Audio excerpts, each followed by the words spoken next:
বাংলাদেশ টিমের প্লেয়াররা সৌদি আরবের 41 ডিগ্রি তাপমাত্রার মধ্যে এরা প্র্যাকটিস করান লাগবো। তাইলে মনে করেন যদি ভালো কিছু করতে পারে, আর নাইতে কিচ্ছু করার সিস্টেম নাই।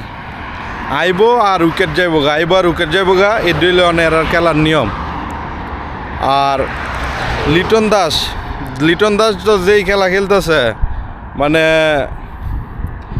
তার মানে প্রশংসার শেষ নাই। এরকম খেলা খেললেও দলও চান্স পায়।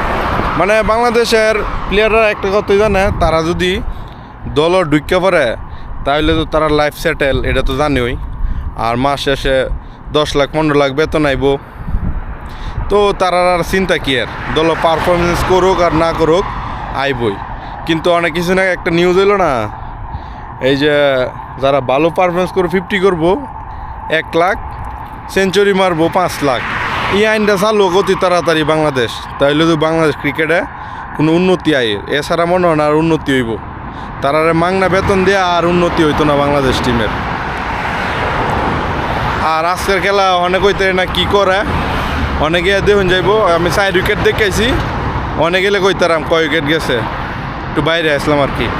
ধন্যবাদ সকলকে।